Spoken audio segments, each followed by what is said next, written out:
I recently finished a fascinating new book by Naomi Klein called Doppelganger, about her being mistaken for Naomi Wolf, the existential crisis that results when you become responsible for what someone else is doing and you can't find yourself outside of who people think you are on accident again and again.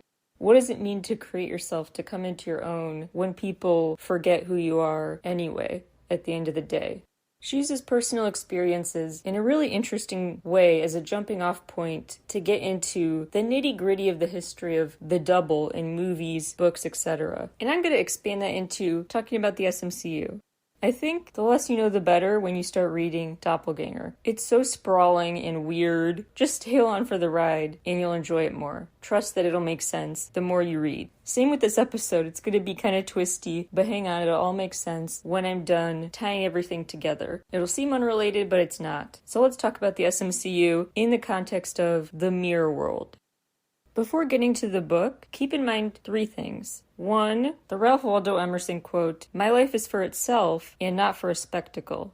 As well as the quote from aespa Savage, "Deep fake on me to the unprepared stage." We're talking about the stage of life.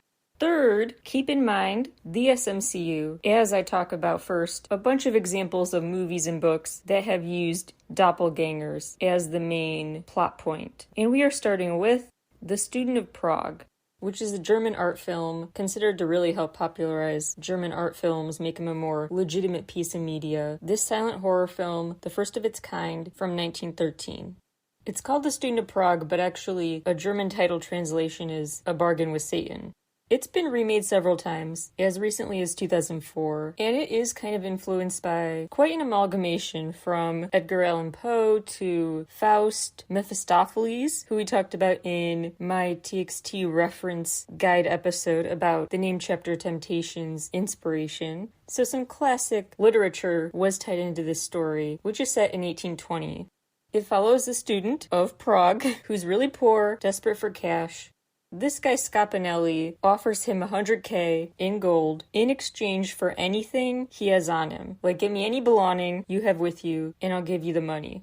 So he does sign away whatever Scapinelli wants, which ends up being his shadow, his reflection. So the other version of him, the one that would appear in the mirror, is not present. Now has a life totally severed from his own that he just signed away. However, this student is trying to look on the bright side because now he can woo this countess who was out of his social class, but now he's filthy rich and wants to flex that in front of her. But every time they're about to have an intimate moment, it's disrupted by his shadow, who basically becomes his villain, terrorizing him, getting in the way of him, continuing this relationship with his dream girl. The girl who has a crush on this student plays the role of tattletale to the Baron, saying he's trying to get with the Countess, and the Baron then challenges him, the student, to a duel. The Countess's dad begs him, "I heard you're going into a fight against the Baron. Please, please, please don't kill him. Don't go so hard you kill him. We need to keep the family legacy going, and he's the last living heir." He promises not to, and he doesn't, but he kinda does, because his shadow kills him, his double. So the first OG version of him tries to shoot and kill the double, which kind of works, but then he dies too. Both versions dead. And the movie ends with Scapinelli showing up to rip up the contract like confetti, gleefully prance around. Then the double kind of isn't dead and sits back on top of the OG student's grave, holding a raven, staring at the viewer menacingly. Another unexpected K-pop tie-in, by the way, is this connects to my episode about Vix and other episodes about the Cabinet of Dr. Caligari, which used the same lighting technique this movie helped bring about, but that's neither here nor there. The things to remember about this story are the fact his shadow turned against him, the fact the shadow kept interfering in his love life, the fact that him and his shadow were intrinsically bound in terms of fate, the premise of the afterlife, death, legacies, and the social class element. Keep all that in mind, but now we're going to talk about The Double, a story by Fyodor Dostoevsky. From 1846, it also did become a movie back in 2013. The Double is about this antisocial character whose doctor prescribes him cheerful company. Those are the words used, prescribing him cheerful company, hopefully, that will cure his antisocial ailment. He decides to pursue this cheerful company at his boss's daughter's birthday party, uninvited. Boss's daughter's birthday party, uninvited. Layers of issues here. He gets kicked out, of course, and because of that, as fate would have it, he ends up walking around and crossing paths with his double, his doppelganger. The rest of the story follows the evolution of their relationship. The two versions of him are good friends, then bitter enemies, with the there can only be one of us takeover mentality, and jealousy of the OG guy because his double is more well-liked. His double is his opposite, so his double is social, likable, warm, friendly, and a hit with his coworkers. The story ends with him carted off to an asylum as he sees more doubles multiplying, like a big amount of doubles of himself now. From this story, note the birthday premise, celebration of life, and his exit from that celebration is what causes him to interact with his double, who represents the polar opposite of him. And note the there can only be one mentality, where he basically is at war with himself. Now, a classic short story, The Shadow, by Hans Christian Andersen. He calls the main character in this story the learned man, the learned foreign man who is new to town, and then the shadow is the shadow. For my sake, just to help me keep it straight too, I'm calling the learned man A, and person B the shadow. So A moves to a warmer climate than he's used to, where he gets to see a shadow, because in the cold climate, it was darker out more often and clouds blocked the chance to see a shadow. Quite symbolic that our shadows only come out when there is light.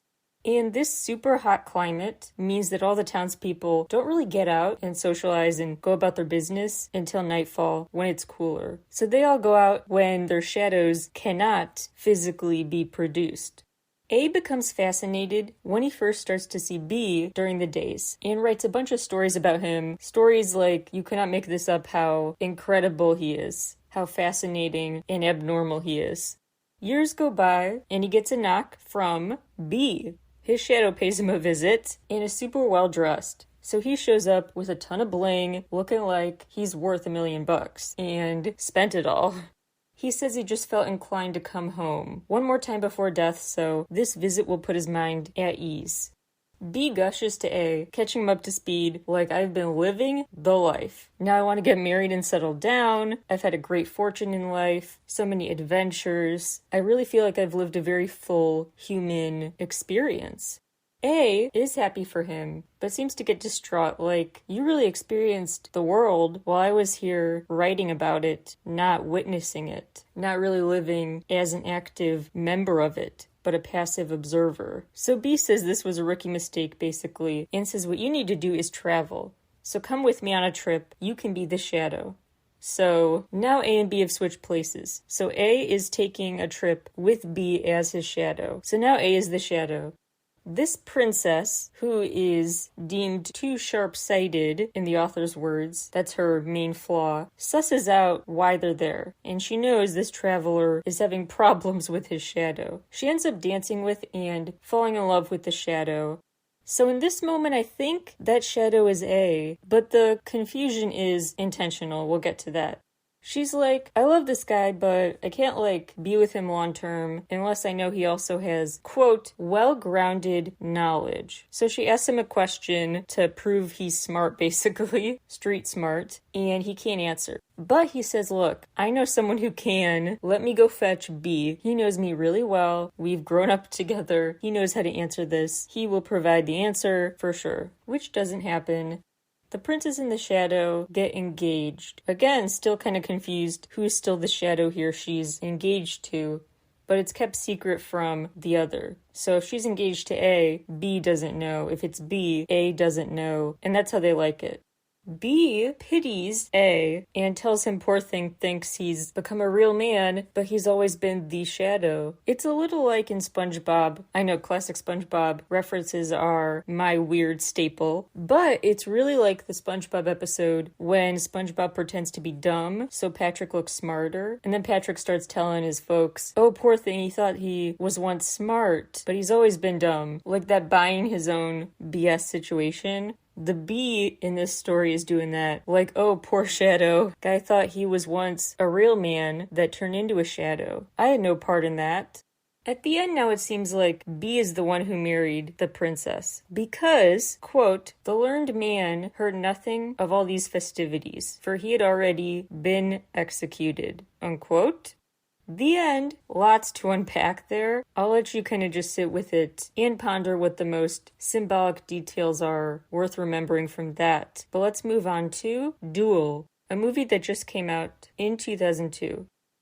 Duel is about a terminally ill woman, and she decides to clone herself so when she passes, her family has less to grieve. They don't have to grieve as much because she'll still be there in cloned form. It's a miracle, though, and she ends up surviving. So now she tries to have the double decommissioned, which doesn't work. So this double does not consent to being decommissioned and therefore stays out and about. And seems to be someone her family takes a stronger liking to than OG Sarah. Sarah's double takes her to this I Survived support group, basically, where they talk about their experiences of almost dying. They end up bonding and deciding, let's just try to be friends and live outside the rules of there can only be one of us. Let's peacefully coexist. Turns out the double was just full of it when she said that. Sarah was so naive. Meanwhile, Sarah's double was still plotting to poison her. They're supposed to fight to the death because apparently there really only can be one of them, according to the laws of the universe in this movie. So the double shows up to the duel and claims to be OG Sarah, and says the clone Sarah didn't show up. There's a whole investigation, and a judge has to determine, yeah, you're right, you are the OG version. So now legally, she does prove, the double proves she's the OG Sarah, and can now fully live as Sarah. However, she doesn't really win by replacing her, because now she also takes on everything OG Sarah had. All the despair, the helplessness, the worries, the issues, the fears. She has to live with all the negative too. From this story, I would say the most important things to flag are, again, that there can only be one of us mentality. The aspect of the clone coming about in the first place, basically to prevent the need to grieve, the desire to avoid grieving, and the ability for your double to be the perfect embodiment of you. How different are you really? That sort of thought process. Lastly, Operation Shylock by Philip Roth, who is kind of problematic. He's an acquired taste of an author, but this book really is his big top-tier writing peak, I would say. I have some issues with the book, but there's a lot that's worth thinking about that he brings up. So anyway, this story was published in 93. It's set, though, in the 80s, and intentionally messing with the reader. The main character is Philip Roth. The author's name is Philip Roth. The main character is Philip Roth, and in the book he encounters another Philip Roth, his double. The story is fiction, but then later, Roth went on a strange promo tour for this book, basically saying a government agency pressured him to label it fiction, when in reality he was exposing the truth about something. And in the book, he plays an investigative reporter, basically, someone who's going to cover and interview this leader. And the book is set with the backdrop of this war crime trial that actually happened in real life. So he really messes with your perception of, is this about true events or your fictional ones? They're all really messed with, blurred together into one weird picture. He also told an interviewer, this book is as true and believable as an FDA label. And for someone who is critical of government, not sure what to make of his way of putting that, which I think was the point. In his real life, Philip did have a psychotic breakdown moment after he took this post-operative drug that actually, it was pulled off the market after some side effects that went unpublished were then discovered and published. Like the fact the side effect of the psychosis was not made public knowledge enough, that lack of transparency caused some countries to ban it. So that happened to him, and in the book his character kind of goes through that. So you don't know in the story how much of this could just be a psychotic episode that he is imagining. Philip finds out other Philip is preaching in his name, this diasporism described as like reverse Zionism. And he says, I'm going to go confront other Philip about using my likeness. I was going there anyway to Israel to interview a Holocaust survivor, and he names a real person who is a real survivor. Further messing with any stability that comes from feeling like you know the truth versus fiction is the fact that this book came out the same year Israel's Supreme Court overturned a verdict and realized they got the wrong guy in this case that was the backdrop of the story. That's a whole side story, but it's really fascinating. And the point is, this came out at quite a time when it comes to dealing with what is real, what that even means, and verifiable. The Phillips mess with people, pretend to be each other, impersonate each other. There's a lot that happens. Long story short, the fact that Philip names other Philip what translates to Moses belly button in Yiddish. So basically he thinks, haha, I've separated myself from you by giving you a new name and it's a stupid name. But turns out when you give your doppelganger a stupid name, everyone else will mix you up too with it. Your nickname is now that. That backfired. You could also read into the fact his girlfriend's name is Jinx, the other Philip, and that other Philip, while impersonating other Philip, is hired to spy under the guise of preaching diasporism what other Philip had been doing. So Philip A, pretending to be Philip B, is hired to do the work Philip B was doing before he met Philip A. Let's talk about some examples from SM entertainment artists of their own experiences with their doubles, then get to the big picture of what the heck all this means. We have to, of course, talk about Kai's short films. Kai has many versions of himself in his debut short film and others, and sometimes it's kind of a mystery which him is in action and which him is the underdog observer. At times, is it him or a different version of him? Who's the OG Kai? In the glass box, in the mirrors, the maze of mirrors made out of smoke, dancing with his reflection, filming a movie on a set. He dances in sync with his reflection in the mirror. The different Kais are encountering each other in odd ways. But the theme of a double being you, the you emphasis of who your double really is at the end of the day, that's really the forefront of the Peaches era short film, which was narcissist inspired, about the story of someone in love with their reflection, causing them to fall into the lake. Some dance breaks in that film don't show a physical Kai, just his shadow dancing. Then the 2023 short film, which shows what could be OG Kai or an alter ego one, who gets into some literally bloody trouble, criminal behavior caught on CCTV.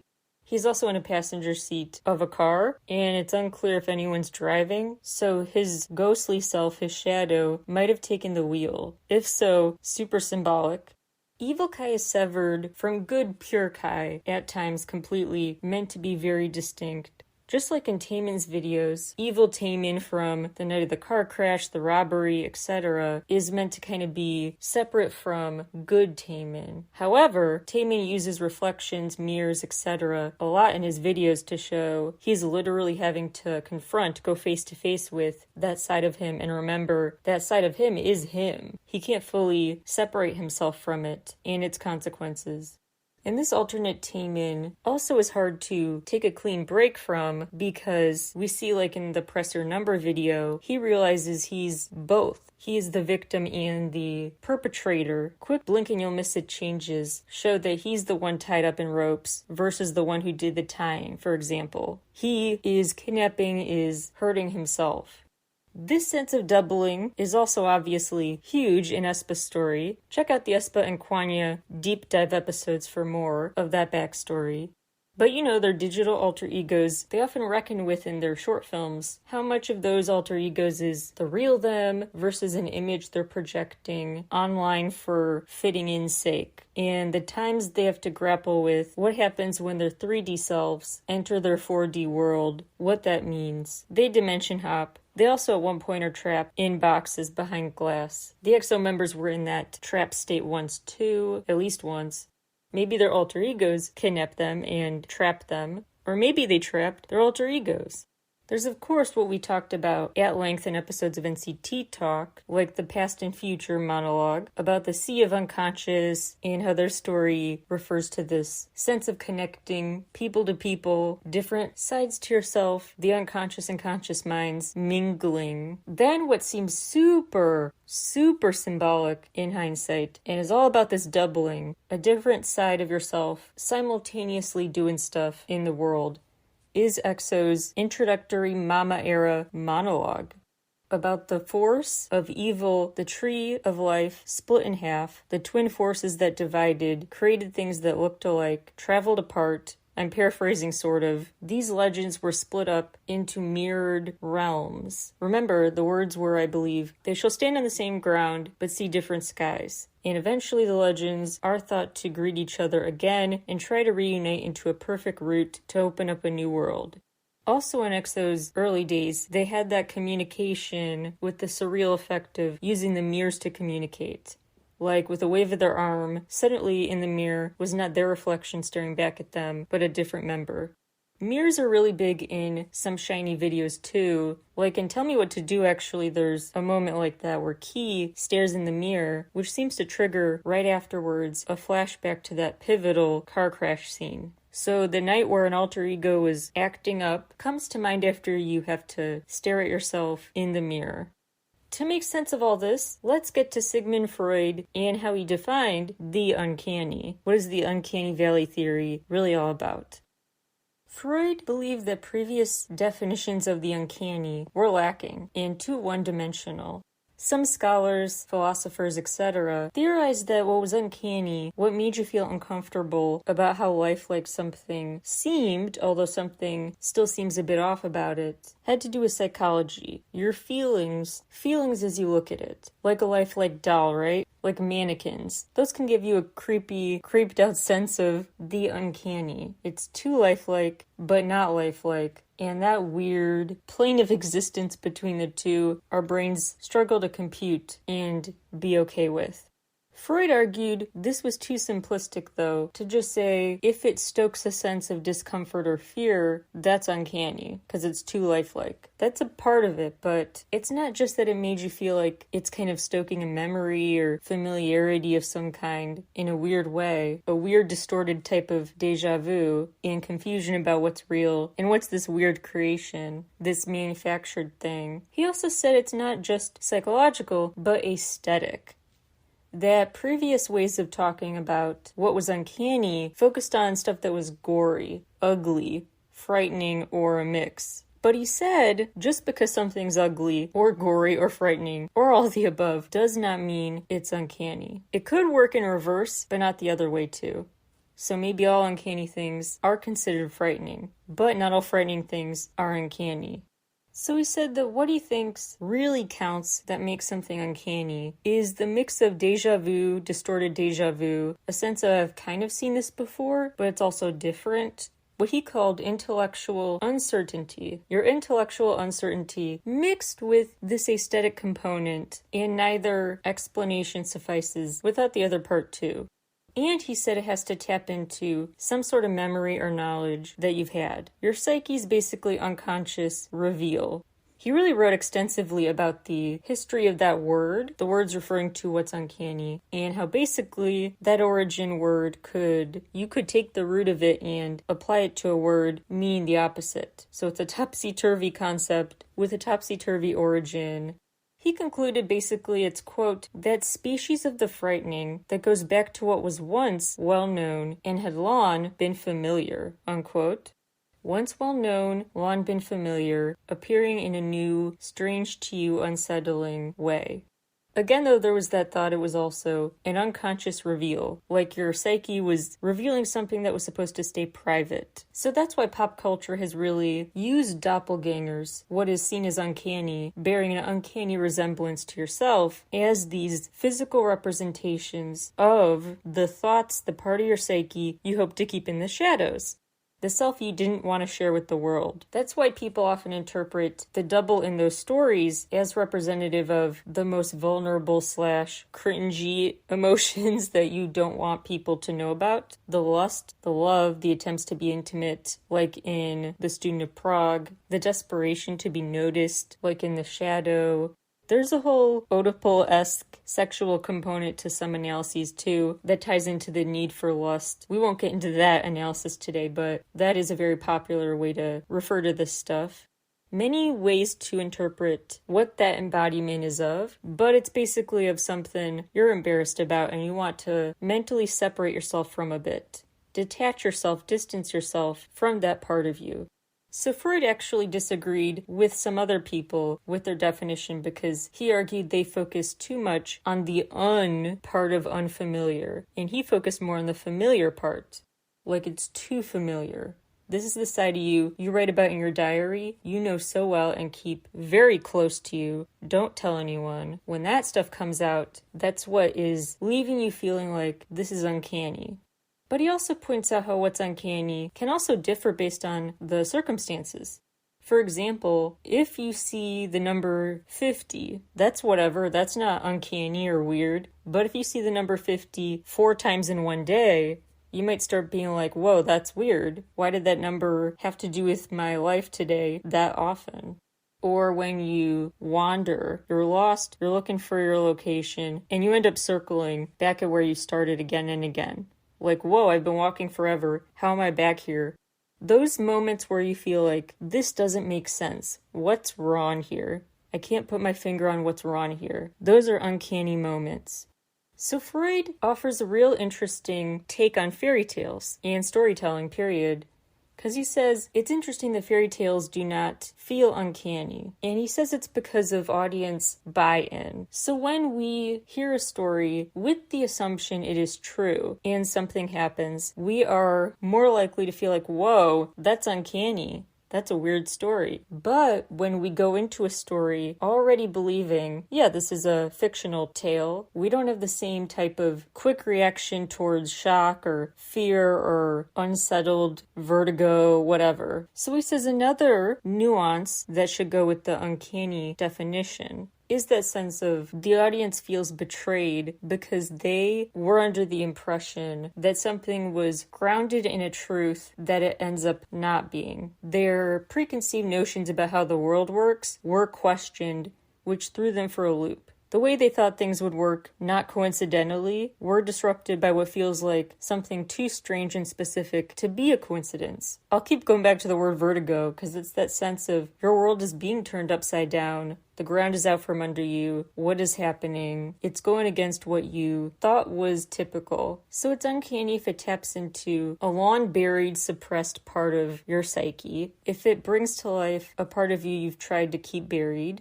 If it has a component that requires reality testing. If it's reality tested and not automatically deemed surely a fictional tale and it's really happening. And you have the sense it's really happening. But shouldn't. It should be staying in the realm of fiction.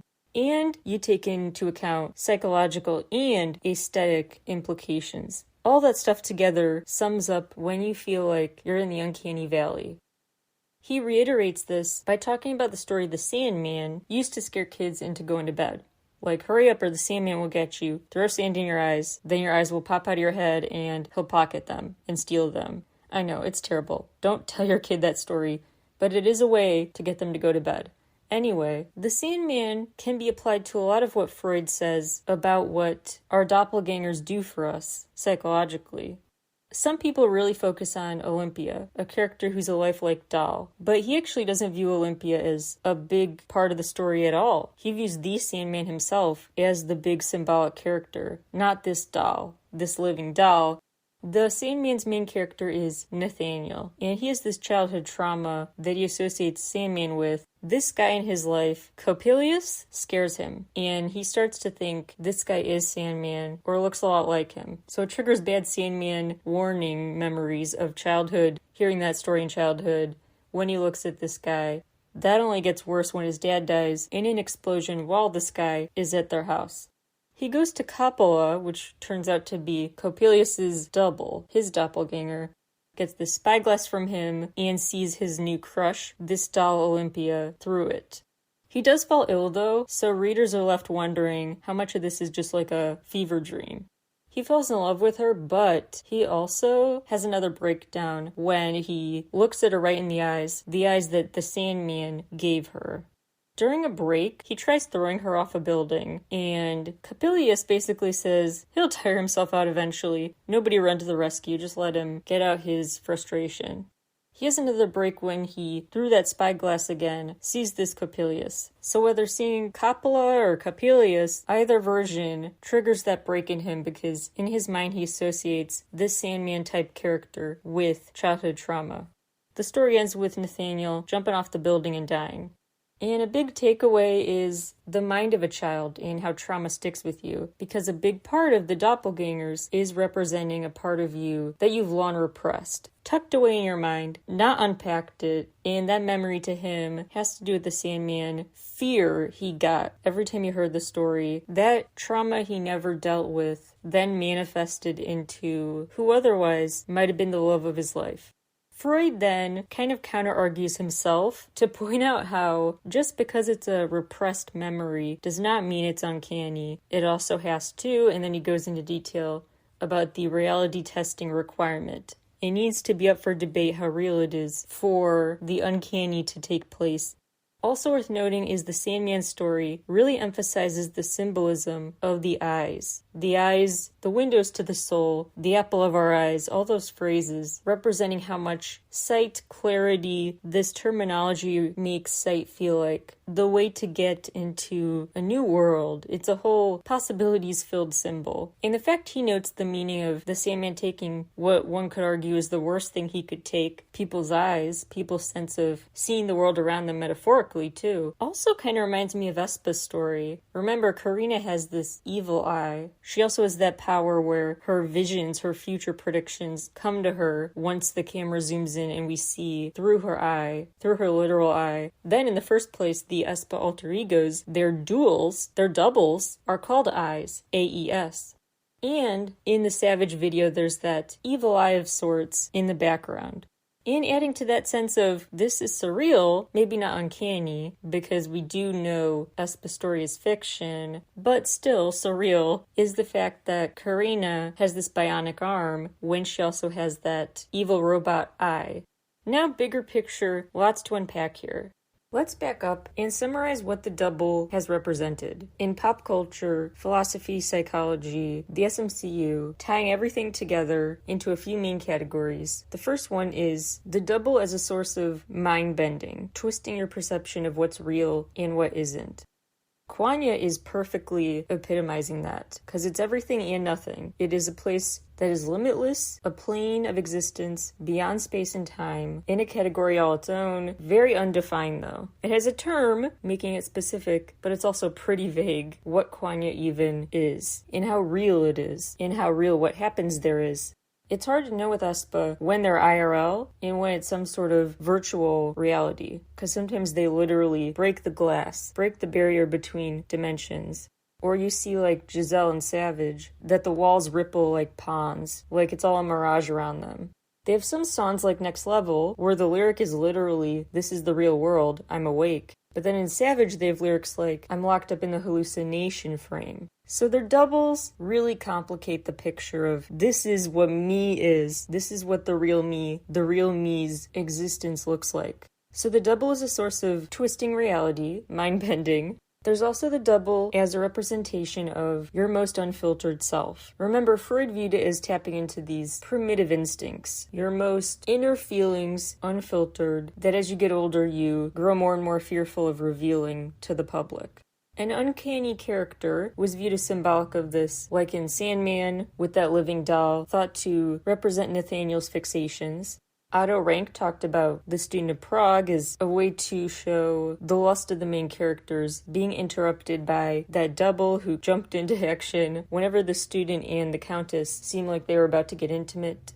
And Freud called beauty one of those inhibited aims, his word choice for this subliminal manifestation of eroticism. So the double as confusion, the double as lust, greed. There's also the double as a vehicle for fear and uncertainty. Naomi Klein mentions how doppelganger portrayals in a lot of movies and shows and books, they come about in periods of historical strife and instability. Probably it's the same with zombie movies and stuff. Times of apocalyptic thinking. Somehow we also want to pay attention to fictional versions of our greatest fears of the moment, as if we can use them to glean some sort of hope or instructions from them. The Student of Prague actually came out amid the German Empire collapsing, so there was a huge sense at the time of feeling lost, searching for a new sense of belonging. So that's why it really resonated with the time. Ralph Waldo Emerson said, quote, "Power ceases in the instant of repose. It resides in the moment of transition from a past to a new state, unquote. Relatedly, the double can be like a vehicle for where to store your bad feelings, the stuff that gnaws at your conscience, you kind of put away. Freud viewed your conscience as coming from this place broken off in your ego. So the ego basically is where you cannot self-criticize. You cannot look at yourself with a critical gaze. You cannot scrutinize, censor, that kind of thing. So the ego has like a chip broken off of it that gets severed from it. And that part of the ego is your conscience. And that is where the double loses power. So the double thrives in the most narcissistic recesses of your mind, not where the conscience is. Operation Shylock sums it up as this intrigue in yourself as if you're like a spy watching yourself with fascination. My theory is that the Black Mamba in aespa's story is that manifestation of their double in a way. It's where they're storing their fears, their guilt, all of that stuff, their dark impulses. They have lyrics about the temptation that swallows you, your existence swallowing all the greed. Black Mamba is literally eating up, thriving, sustaining on greed and a sense of superiority.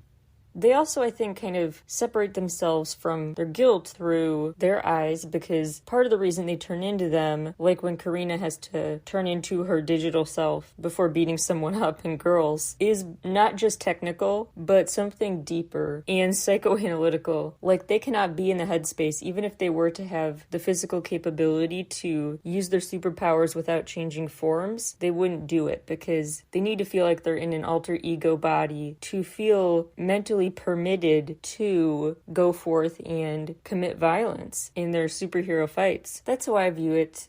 I also think TAEMIN, Kai, some other SM entertainment artists, in their fictional realms, their storytelling, they separate themselves from their guilt too for their own criminal reasons. The TAEMIN robbery, the Kai short film that showed he was looking sus on CCTV, like he was coming back from committing some crime.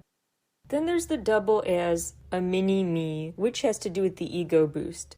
The ego boost relates to childhood because, like I said before, I talked about this a bit in a TXT episode actually, talking about Neverland and its representation, what it means to not grow up. A big actual just psychological milestone is when you start to distinguish the I from the you, basically. You can recognize the other versus the self as distinct. When you're a kid, it's really me, and part of that is just part of your brain development, or lack thereof. So anyway, the double has to do with that, tapping into that childlike instinct, not just because, as Freud put it, that's where the more primitive way of behaving is, your more natural instincts, not shaped by society yet, but also related to that childlike mentality, because the double is sometimes representative of youth. Youth in terms of death still being very far away, and youth in terms of possibilities. It's notable in The Student of Prague. The student is asked, do not kill the Baron in your sword fight, because he's the last surviving heir to the family. The compulsion to preserve family lines, to keep an heir, keeping it going. The double is often used like that to show the sense of, as Otto Rank put it, the double is the original insurance against death. Your insurance that you won't be forgotten and fully leave this earth. A fear tapped into with that movie Duel about the woman who thought she was about to die of a terminal illness and wanted her parents to not grieve her absence.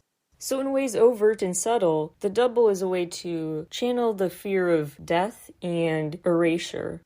And it's interesting when in Klein's book, she talks a bit about mini-me's, the concept of the child as the parent's doppelganger. The doppelganger in the context of parents who are stage parents in some ways, for lack of a better term. The ones who are very putting pressure on their kids a lot to do what they did as a kid, to enter the beauty pageants, to play the sports they played, whatever. They want to live vicariously through their kid again, their mini-me, or they want their kid to turn out like them, or better. That desire to mold your kid into your likeness, she has a really interesting way to analyze that tendency, which we can talk more about later. So the double is reality bender. The double is a vehicle for fear, confusion, instability, guilt. The double as a duplicate, insurance against death, insurance against being forgotten. And this part I'm going to try to explain carefully. It's very weird and ironic. But the double is representative of nothing meaning anything and everything meaning its opposite. Up is down, down is up, and everything is arbitrarily defined. So let me try to explain what I mean. I have a sociology major, so I'm going to kind of focus more on my study of this concept. So if you have a more psychology trained or otherwise trained background and want to add your own angle to this, feel free to message me. Would love to keep this discussion going. But anyway, I'm coming at it from a sociological angle the most. In sociology, you learn about how the world is artificial, like nothing is real because humans make stuff. Nothing means anything until humans define it. And definitions can change over time because we change them. We rewrite and remake the world all the time. For example, is a book a book? A book is nothing, but we gave it the term book. If someday we were to say it's actually called a bookie, I don't know, then that would be the new definition, the new term. The old term would be viewed as false, not the real term. We redefine what's real, what the terms of this existence are. Things mean nothing, but we assign labels to them. So sociology is all about that analysis of why we do that, the meaning-making humans do. A doppelganger is both you and not you. Quanya is everything, limitless, but limitless also means nothing. What you call real is not really real. We just as a society decide collectively to act as if it is indeed real. Things are not given legitimacy by their very nature. Humans give them a certain nature and reach a consensus about that nature. That's why societies are more fragile, more malleable than people think. We're always remolding reality. So understanding the doppelganger requires understanding that up can be down and down can be up, that things can feel like they're opposites. That ironically makes sense for something to not make sense anymore. The phrase, clothes make the man, is a real good example of this arbitrariness of a status symbol. What makes a man? How do you define a man? Like in the story The Shadow, quote, the shadow was in fact very well dressed, and this made a man of him, unquote. What really makes a man is indeed questioned in The Sandman 2 when Nathaniel is treated like a doll more than the literal one. She's treated more like a human, and he has his arms and legs screwed off by this Coppelius. The world's constant state of change, ironically, change being the only constant, can be very scary, and that is why some people cling to words, like in The Shadow, when person A spent his life writing. There's this book called The Twittering Machine by Richard Seymour, and he basically attests to that. He describes it as violent, a violent tendency to write, our extreme need to, again, not be forgotten, have something in print, some tangible proof of what's in our heads coming out, what is in our heads being put into the world. The way actions are preferred over words because words change more than we think is clear in Operation Shylock. Quote, where everything is words, you'd think I'd have some mastery and know my way around, but all this churning hatred, all of life a vicious debate. No, I'd be better off in the jungle, where a roar is a roar, and no one is hard put to miss its meaning, unquote. The words person A spent his life working on in The Shadow, once he tried to spread the word, no one cared at that point. It had become kind of irrelevant. So it, quote, was of as much value to most people as a nutmeg would be to a cow, unquote. I don't know much about cows, but I have a feeling I know what that simile means. The double talks about feeling ideas, feeling them, not just thinking them, which further adds on to that thought. It's really important to people to do, not just say. Which is why doppelgangers can trip you up, because what are they doing in your name is way scarier than what someone might do in your writing. Again, there's the irony. Your doppelganger is your manifestation of fears, and your fears come to life. There's so many great quotes from that essay called Self-Reliance by Ralph Waldo Emerson that go to this point. I'm going to skip around, but here is all direct quotes from that really fascinating writing. Oh, by the way, this is old, so man was the default, but when I say manhood and what men must do and he, it's persons, people, what they should do. There's no default. Again, see, language changes over time. Anyway, society everywhere is in conspiracy against the manhood of every one of its members. Society is a joint stock company in which the members agree, for the better securing of his bread to each shareholder, to surrender the liberty and culture of the eater. The virtue in most request is conformity. Self-reliance is its aversion. It loves not realities and creators, but names and customs. Whoso would be a man must be a nonconformist. He who would gather immortal palms must not be hindered by the name of goodness, but must explore if it be goodness. Nothing is at last sacred but the integrity of your own mind. Absolve you to yourself, and you shall have the suffrage of the world. Under all these screens, I have difficulty to detect the precise man you are. I am ashamed to think how easily we capitulate to badges and names, to large societies and dead institutions. Every decent and well-spoken individual affects and sways me more than is right. I ought to go upright and vital, and speak the rude truth in all ways. Do your work, and I shall know you. Do your work, and you shall reinforce yourself. It's basically his way of saying we need to value more action over words, and again, that's the irony of a doppelganger. They are all action, and then you become about words. You're talking, you're thinking about the doppelganger, you're the one fixated, trying to write down what happens because you can't believe this and you have to tell someone about it, make sure they don't forget this happened. But you who's writing all this down, you're the one who's not living. They are living. So who's the real one here? And who should count as the shadow, the one just observing? Remember, each aespa member has a key weakness.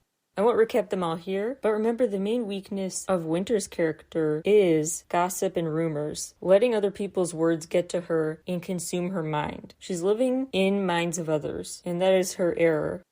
It's interesting that in Next Level, they sing about the illusion, that's the word choice, the illusion of being criticized. The sense that the names people call them are really not real. They're not as legit, as concrete, as worth considering true as the illusion is crafted to make them seem. Emerson argued that we have to live in the present because the past and future are so misremembered by the writers. I'm not saying writing is terrible. Obviously, I love it so much. Check me out on Substack. But anyway, what he's saying, I think, is really about how much people focus too much on getting preoccupied with language over life, over just getting out there. And that means you're stuck in the past, rereading something metaphorically, or you're trying to get in the future, write down a dream scenario. And then you don't live in the here and now, which you should stop to cherish because it's less solid, it's always changing, way more than you think. Quote, man postpones or remembers. He does not live in the present, but with reverted eye laments the past, or heedless of the riches that surround him, stands on tiptoe to foresee the future. He cannot be happy and strong until he too lives with nature in the present above time. Unquote.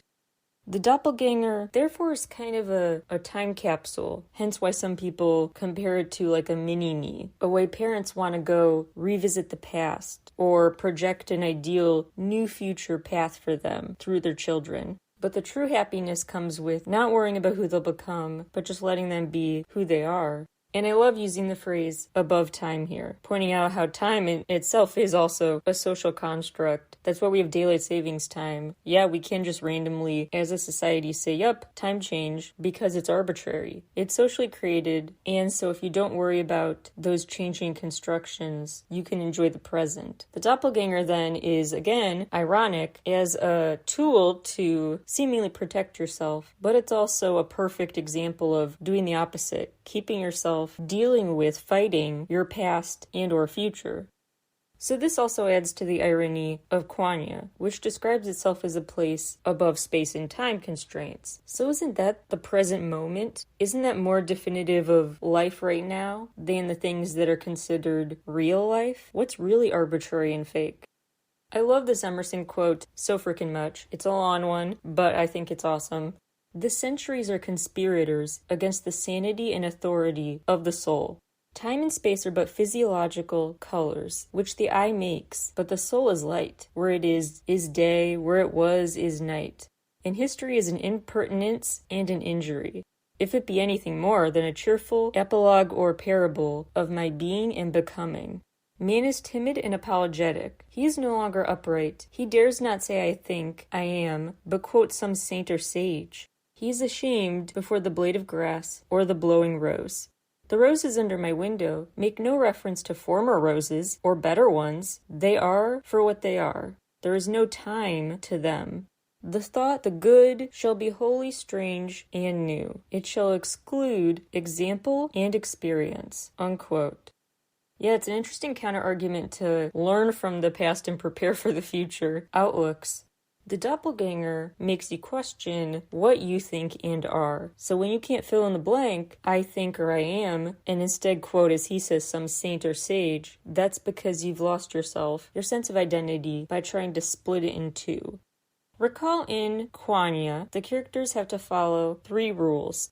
One is about not getting lost by following the butterflies, a perfect example of change. They've metamorphosized and are viewed as a total antidote to the Black Mamba's power, accepting a changing present moment. So follow the butterflies, do not take anything. Don't covet what belongs to Quanya, is the exact wording of the rule. Don't take past tokens and try to hold on to them. Relatedly, never look back. Follow the winds of change. Don't take stuff from the past and never look back. Those are the rules of Quanya. So ironically, the best advice for life is coming from Quanya, the place deemed a mirror world, a dream world, the topsy-turvy one, has the best advice. And the lingering in the past and future, the bad way to live, is in what they're calling the reality. Klein said, quote, "The idea that two strangers can be indistinguishable taps into the precariousness at the core of identity. The painful truth that, no matter how deliberately we tend to our personal lives and public personas, the person we think we are is fundamentally vulnerable to forces outside of our control." Unquote. In Black Mamba, aespa sing about, quote, "Is me in the mirror you, or is it just a distorted vision?" Unquote. And that professor in the aespa short film #1 has to answer a student who's like, just because our eyes, our alter egos, are uploaded by our internet data does not mean they are a true amalgamation, a true depiction of who we are physically in real life. And the professor responded, quote, "You can say that, but eventually we have to face the fact that it is one of myself." Unquote. So at the end of the day, he's saying, you can say it's not really like me, my digital self, but it is at the end of the day you, and you have to own that. What are you trying to separate yourself from into a persona? At the end of the day, you still have to live with that persona because it's you. Like how Philip Roth has to live with that bad nickname that he gave other Roth at the end of the day. It also has very interesting implications now to think about what Kai said in a behind-the-scenes video from making one of his short films, which he talked about something, a scene happening in, quote, not his body. So, could have been a body double, but I do find that wording worth flagging. It's very interesting because it brings to mind that duality of another person, another Kai doing his bidding. Doppelganger cites the premise of a second body as talked about by Daisy Hildyard, who basically wrote that we kind of have a guilt-ridden second body responsible for all sorts of larger scale impacts. So she wrote about it as a view of you as one body, and your second body is responsible for more than you, but like your complicity in larger scale decisions like government policies in your name. Klein actually brings up how, back in 2022, South Korea's President Yoon Suk-yeol tried to gin up support for his campaign and connect with young people with an AI version of him, who was deemed way more likable. I'll link to some reading about it on my site. But yeah, people liked AI Yoon way more than IRL Yoon, at least young people did, which again brings up an interesting note about self-branding. And Klein describes self-branding as another form of doubling yourself, still doppelganging, still just adding on to yourself, not separating yourself as much as you think. I find it really interesting that Klein said, quote, "A poorly managed brand is distinctly less consequential than a poorly managed soul, but on the other hand, the consequences occur in this realm, not the next," unquote. Like, actually, you should view managing your brand as less of a big deal than your soul, but which one gives you comeuppance now as opposed to in the afterlife. Yeah, you can see why throughout reading Doppelganger and this other pop culture related to it, I thought of aespa's story so often. The whole premise being that virtual alter ego creation, curation, maintenance, and its pitfalls. Klein said, quote, "Doppelganger stories are never only about them. They are always about us," unquote. In a thematically similar vein are quotes like, from The Shadow, quote, "The shadow was master now, and the master became the shadow," unquote. And, quote, all men have my blood, and I have all men's, unquote. That's from Emerson, acknowledging complicity in coming about by your mere existence. Back to talking about the butterfly resembling change. Klein pointed out how what aespa are discovering, the pitfalls of a digital self, thinking it would help them. She said, quote, brands are not built to contain our multitudes. They demand fixedness, stasis, human statues. The form of doubling that branding demands of us is antithetical to the healthy form of doubling, that is thinking and adapting to changing circumstances, unquote. She talks about the sense of vertigo that can come from feeling the ground come out from under you, which actually in Kwanya sometimes is literal in their music videos. The ground comes out from under them, they feel unstable. So brand maintenance is about keeping calm amid the chaos, whereas the healthy form of doubling, she says, would be learning to handle the chaos. So yes, there is a healthy way to kind of view yourself as multifaceted, but the way it's depicted in pop culture, largely negative because of the ways it's used.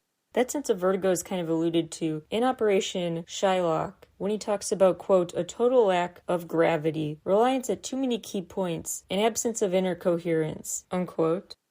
People think they have a very sure, fixed sense of self and might show an authentic brand image online, but that's not possible online. That's too flat and consistent. People are always just remolding themselves. Remember, change is constant, ironically. From Operation Shylock, quote, people are trying to transform themselves all the time. The universal urge to be otherwise. All to be more like themselves, or less like themselves, or more or less like that exemplary prototype whose image is theirs to emulate, or to repudiate obsessively for life, unquote. As aespa try to sync up with their eyes, it may seem like a noble mission, a good one, but really what if they're just trying to emulate something they shouldn't? aespa seem to think they are doing the healthy type of doubling. They use the term novice as this doting term, a term of endearment for their digital selves, a glowing compliment. But should it be? The shadow describes the illness of people as being the loss of their shadows. So like in aespa story, it's like, you poor thing, you lost your shadow, but maybe you needed to embrace the present moment, which ironically means evolving and changing into a new thing. Metaphorically, what if they want you to keep the shadow of a caterpillar, and now it's time for you to make the shadow of a butterfly? With so much of this context in mind, different ways to consider the double and its meaning, now let's look at Yuno's new short film, NEXUS. It starts with a voiceover, wishing him good morning, saying it's a fine day in NEXUS, and he dances through the street. While singing things like, quote, you are your own prisoner, life is a daily suppression of your truth, unquote. Like what Emerson said, you are just not yourself. Once you start taking on the arbitrary terms and definitions, you give way too much power over you every day. He's kind of at peace with himself as one person when he sings, quote, look at my reflection, the hidden me in the mirror, the me I've been dreaming of. Open both eyes, run away tonight. There we go, an open your eyes metaphor again. He then says, quote, I gotta wake you up from vain illusions. I am my only wannabe, unquote. So yeah, to truly live, he's gonna not focus on socially constructed, silly terminology, superlatives. The problem is he was pursuing this in virtual reality. So he snaps back to, takes off the VR headset. His main character is Noah in this, by the way, not Yuno. And he's feeling like he enjoyed it. It was a fun trip into a virtual world where he was just happy as himself. But now that he's back IRL, any doubling he does now is probably not the same in terms of the consequences and intent. The AI, Sarah, played by Karina, but because she goes by Sarah in this, I assume that means she's playing a different character in this story. She warns, quote, human habits all need to go, unquote. That sense of there can only be one seems like it's ominous here. Like, Noah can't stay in this equation, just me. He's too human. He was too embracing of not doubling, of being his full self, viewing himself in the moment as the only role model. Noah sits in his bath, looking distraught, sings about repetition being hell, and says, quote, I might be nothing in real life, but in NEXUS I can be anything, unquote. There he was, living his best life in NEXUS, where he did not worry about terminology. He assigned himself whatever in the moment felt right. He has all these moments he glitches throughout different dimensions. When the dimension is more real than another is intentionally up to interpretation, intentionally unclear. That sense that your other selves in other dimensions are manifestations of greed and things like that came up as this alarm goes off in the video. He tries to hide in the video while an alarm goes off and he says, quote, "That arrogant stare of yours, my act's unstoppable. Yours and mine," he used in that pair of sentences. Talking about the alter, ego, and at the end of the day, it is his ego. He continues to consult this Alexa of sorts for directions, guidance, as he maneuvers this VR world, which he did jump back into. Sorry if I didn't say that already. Noah tries to navigate what is considered just a B-tier game level, but he's so frustrated he jumps off this ship, pops into a different setting as if he's a fish out of water, like spitting up water, soaking wet, and now he's backstage, behind the scenes of a glamorous circus-type performance. So performances full of makeup, big fancy schmancy outfits, they're so ready for showtime, are dancing and singing backstage, and he literally looks like a fish out of water. But it's interesting that he basically was literally gasping for air, like he literally was given new life when he became surrounded by people living loud and proud, not worrying about what people would think, being unconventional, over the top, dramatic on purpose. At this point in the video, the song of his that plays is Vujade, where he sings about feeling like his time was sold, and now he's going through life like a zombie. Quote, "Can't tell if I'm living or being lived, chase or being chased, disillusioned and lost, everything feels strange," unquote. He also references The Truman Show, which we talked about in a 17 Talk episode about the FML era, so he can't tell who's real and who is part of a simulated reality. He sings every day disappears in a mirage, the past becomes unreliable. A close-up of Noah smiling at the camera seems innocuous, then he waves his hand over his face, and Sarah's face replaces his. So there's that sense, everything's not what it seems. Everything is ironic, topsy-turvy, up is down, down is up, and his image changed like that. She then walks with him into this empty white space to tell him more about how this simulation is going, basically. She warns him his real self can't live in this game forever, and that this world will become his reality if that happens. Again, everything is just topsy-turvy. The game could be reality, reality can then become a game. She continues to talk kind of patronizingly about the human brain. He says, "Sarah, you're just bits of data." Then her image indeed just dissolves into pixels. She keeps talking, but he just called out that she's maybe trying to control him a bit too much.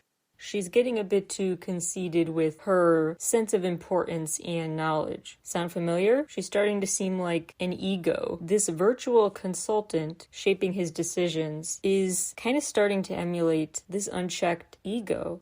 She actually says, quote, "I've come to believe I have a soul," unquote, and she starts to whisper something as the screen fades to black. Then he sings about watching the movie start again, and in the video, in the music video, we see Noah with the VR gear beside him on like a movie set. And someone yells out cut, and there are credits, and it's a whole, yep, turns out this was a movie premise. Which means basically, for this music video, was playing a character who was playing a character who tried to put parts of himself into other characters while honoring his true character, even though he forgot which one was the true character. Yeah, it's really meta and weird, but it really is a great, understandable, symbolic story if you look at it through this context of everything I've just talked about. This sense that he's doubling himself, he's existing in different dimensions as a way to kind of represent all sorts of instincts, parts of him, but by doing so, by kind of horcruxing his way through life, he's basically sacrificed so much of himself. And now they're sort of taking on lives of their own and could have that there can only be one of us, and now I'm really the one who should stay existing mentality. Like, we've become more you than you, the more you gave up of yourself for alter egos. So Sarah might actually be onto something when she says that she's becoming more soul-filled than Noah. Like, Noah is being extracted into an ever-strengthened, confident Sarah. Trust me, there are even many more angles I took notes on and was ready to talk about today, but I think I'll just really quickly go through them and not elaborate too much. I was also going to talk about Descartes, a philosopher who talked about a meditation, a view of the world as this intentionally deceptive illusion. Kant, Immanuel Kant, is a philosopher who talked about the synthetic means through which we get to know the world and become, quote, their own agents of deceit, unquote. When talking about a second body, metaphorically, Pierre Bourdieu had some interesting, relevant thoughts about symbolic violence, the sense that there's this complicity through enacting it. There's even more to say about there can only be one mentality, about what it says about your own inner conflicts to reconcile the parts of yourself. The way online interactions are not a real, authentic connection in the way we think they are. Klein talks about that in our escape into digital realms, quote, a fake communal experience in those lonely and anxious times, unquote.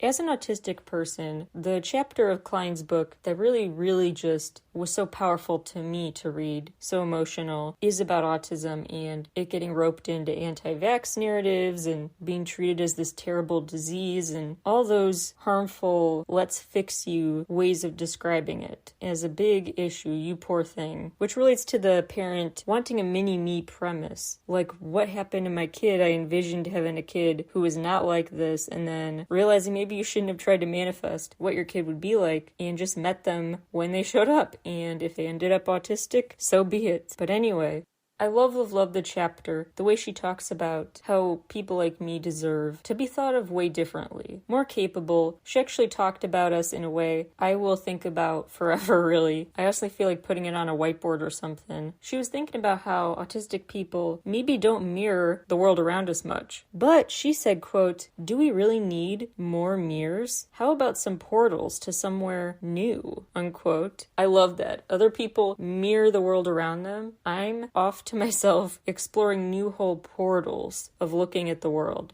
So there's so much more I could say about that chapter. Fascinating history, some troubling history I didn't know about the high versus low functioning autism spectrum distinction and some unexpected Nazi roots, but also some beautiful anecdotes throughout that chapter. It's ultimately about inclusivity and a sense of belonging and accepting us as we are, not as burdens or damaged goods. I want to end with that not just as a further endorsement of how much this book is a powerful read, a must-read, but to point out how when we do try to just mirror stuff, double ourselves, separate up ourselves into pieces, Klein gets at the question of why and what happens when we do that. What do we sacrifice? What doesn't happen when we're focused on the multiplication, the dilution? Quote, I suspect that much of the mirroring and doubling comes down to who and what we cannot bear to see, to really look at. There are many different ways to try to outrun our shadows. Succumbing to conspiracy worlds is only one of them, unquote.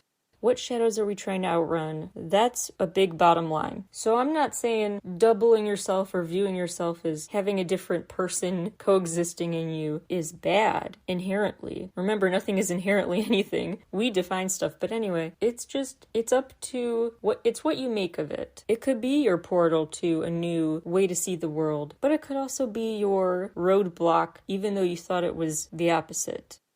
The book is very kind of frightening. I mean, if you really think about it, how scary it is that Naomi Klein has spent years being mistaken for someone else with values she vehemently disagrees with. But she ends on a surprisingly hopeful note about a new way to think about doubles. Because like I said before, so many examples are of the negative side to it, of when doubling is a hindrance to a good life, as opposed to helping you get through it. And how you could reframe it is not this duel to the death, not this sense in the movies of, oh my gosh, they're out to get me. This other person is too much like me in the world. It's uncanny. It's uncomfortable. Get rid of it. Stamp it out. But she says, actually, what's so bad about people just like you being out there? What if we learned to kind of coexist? And what kind of world could we redefine if we were open and not so fearful of an other us? Quote, a bigger part of being human, and certainly of living a good life, is not about how we make ourselves in those shifting sands of self. It's about what we make together, unquote. She also has this really interesting coral analogy. Like, why can't we just be more like coral? Basically, why do we feel such a need to attain, like, we can only attain our sense of fulfillment if we are very, very individual focused. Why don't we feel a sense of accomplishment and full identity creation when we're in community, making something stronger than the sum of its parts? So your doubles could actually be real mirrors, not funhouse mirrors, but we could really take a hard look right into them and use them as a way to better understand ourselves, what role we play in the world around us, and then shape it more to our liking. So doubles could be used for a powerful force for good, which I think aespa's eyes will hopefully be reprogrammed to do, and further SMCU adventures will hopefully keep interrogating that question of what's real here, what's not, and what are my other selves up to and why? What are they doing instead? What are they running from? What shadows are we trying to outrun? And what would happen if we just faced them head on? I hope it gave you a ton to think about. Thank you all so much for sticking with me, and I will talk to you all again about a brand new topic very, very soon. Bye, everybody.